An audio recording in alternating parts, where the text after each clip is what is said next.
Hello అండి, welcome back to smart Telugu mom. నా పేరు హైమ. ఈరోజు మనం ఈ వీడియోలో ఫిష్ బిర్యానీని ఎలా తయారు చేయాలి అనేది చూద్దాము. చూసారా ఎంత బాగుందో, పీసెస్ కూడా అసలు టేస్ట్ అయితే అద్దరిపోయింది.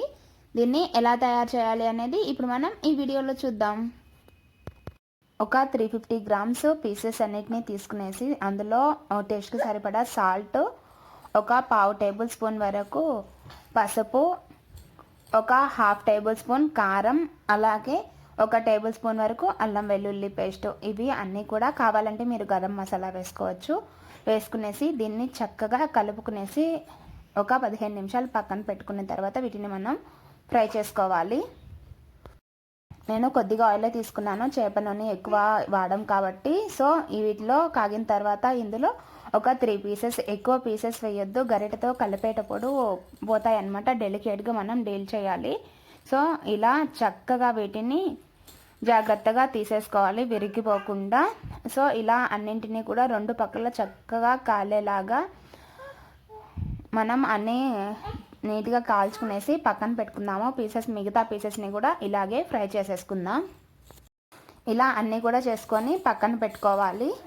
రైస్ తయారు చేయడం కోసంగా మనము ఒక 2 లీటర్ల వరకు దగ్గర వాటర్ని తీసుకునేసి అందులో ఒక 3 చెక్కలు, 3 మరాఠీ మొగ్గలు, అలాగే 3 లవంగ మొగ్గలు, ఒక 2 అనాస పువ్వు, ఒక 3 బిర్యానీ ఆకు వేసుకునేసి టేస్ట్కి కొద్దిగా కొత్తిమీర వేసుకుందాము. అలాగే టేస్ట్కి సరిపడినంత ఉప్పు. ఈ ఉప్పు ఇప్పుడే వేయడం వల్ల ఏమవుతుంది అంటే రైస్కి బాగా పడుతుందన్నమాట.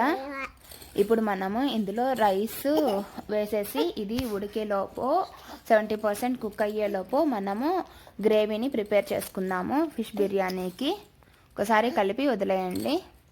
ఇప్పుడు మనం వేరే పొయ్యి మీద ఇలా ఒక దబరను పెట్టుకొని ఇందులో 2 టేబుల్ స్పూన్లు నెయ్యిని వేసుకుందాము. అలాగే మనం ఫిష్ని ఫ్రై చేసుకున్నాం కదా, ఆ ఆయిల్ని ఒక 4 to 5 టేబుల్ స్పూన్ యాడ్ చేసుకొని దీన్ని కాగిన తర్వాత ఇందులో 3 మరాఠీ మొగ్గ, అలాగే ఒక 3 దాల్చిన చెక్క, ఒక 2 యాలకులు, ఒక రెండు మీడియం సైజు ఆనియన్స్ని ఇలా సన్న ముక్కలుగా కట్ చేసుకునేసి వీటిని లైట్ గోల్డెన్ బ్రౌన్ కలర్ వచ్చేంత వరకు మనం వీటిని ఫ్రై చేసుకునేసి ఇలా లైట్ బ్రౌన్ కలర్ వచ్చిన తర్వాత ఇందులో ఒక టేబుల్ స్పూన్ వరకు అల్లం వెల్లుల్లి పేస్ట్ని యాడ్ చేసేసి బాగా గోల్డెన్ బ్రౌన్ కలర్ వచ్చిన తర్వాత మనము ఒక 2 టమాటోస్ని ఇలా చక్కగా మిక్సీ పట్టుకునేసి ఈ ప్యూరీని ఇందులో యాడ్ చేసి పచ్చివాసన పోయేంత వరకు వేయించుకుందాము. ఇలా ఇవి పచ్చివాసన పోయిన తర్వాత ఇందులో ఒక టేబుల్ స్పూన్ వరకు ధనియాల పొడి, ఒక చిన్న టేబుల్ స్పూన్ గరం మసాలా పొడి, ఒక హాఫ్ టేబుల్ స్పూన్ వరకు పసుపు, టేస్ట్కి సరిపడినంత సాల్ట్. మనం ఆల్రెడీ పీసెస్లో వేసాము, రైస్లో వేస్తాము. సో ఇంకా ఇలా చేసుకోవాలి, కొద్దిగా వేసుకుందాము. అలాగే 1.5 టేబుల్ స్పూన్ వరకు కారం. ఇవే అన్నీ వేసుకునేసి లో ఫ్లేమ్లో చక్కగా పచ్చివాసన అంతా పోయేంత వరకు వేయించుకున్న తర్వాత కొద్దిగా కొత్తిమీరని యాడ్ చేసుకుందాము. అలాగే ఒక హాఫ్ కప్పు వరకు పెరుగు. ఈ పెరుగుని వేసిన తర్వాత మీడియం ఫ్లేమ్లో పెట్టుకునేసి ఆయిల్ అంతా పైకి తేలేంత వరకు మనం దీన్ని వేయించుకుందాము. ఇలా చక్కగా ఆయిల్ అంతా పైకి వచ్చింది కదా, ఇప్పుడు ఇందులో పీసెస్ అన్నీ కూడా మనము ఒక్కొక్కటిగా అడుగున యాడ్ చేసేద్దాము. మీరు పెద్దగా ఉన్న దబరను కానీ తీసుకుంటే అన్నీ అడుగున వేసేయచ్చు. నాకు అన్నీ పట్టలేదన్నమాట. సో అందుకని నేను పైన వేసుకుంటున్నాను.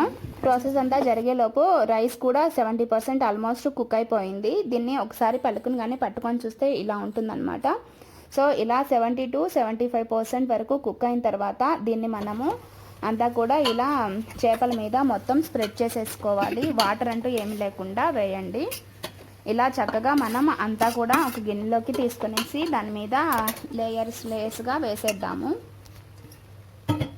ఇలా రైస్ అంతా వేసిన తర్వాత నాకు పీసెస్ అనేవి మిగిలిపోయాయి, పైన పెట్టుకుంటున్నాను. మీరైతే పెట్టొద్దు, టేస్ట్ అనేది చేంజ్ అయిపోయిందనమాట. ఇలా చేపలన్నీ కూడా పెట్టేసిన తర్వాత మనం దీనిలో చేప నూనె ఉంటుంది కదా, ఆ నూనెని కొద్దిగా యాడ్ చేసుకోండి. రైస్ కానీ ఉడకలేదు అని అనుకున్నట్లయితే మీరు కొద్దిగా వాటర్ ఉంటాయి కదా, ఎసరు నీళ్ళు, ఆ ఎసరు నీళ్ళు ఒక చిన్న టీ గ్లాస్ కానీ వేసినట్లయితే సరిపోతుంది.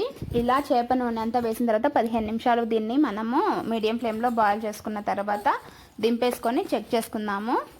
చూసారా ఎంత చక్కగా కింద గ్రేవీ కూడా ఏం మాడకుండా చక్కగా వచ్చింది. ఇప్పుడు మనం దీన్ని ప్లేట్లోకి తీసుకొని సర్వ్ చేసుకోవడమే. అంతే, ఫిష్ బిర్యానీ అనేది చక్కగా రెడీ అయిపోయింది. చాలా అంటే చాలా టెంప్టింగ్గా ఉంది కదా, చూడడానికి తినడానికి కూడా చాలా బాగుంది. మీకు కానీ నచ్చినట్లయితే మీరు కూడా ఒకసారి ట్రై చేయండి. Thanks for watching. ఈ వీడియో కానీ నచ్చితే లైక్ చేయండి, షేర్ చేయండి, అలాగే సబ్స్క్రైబ్ చేయండి.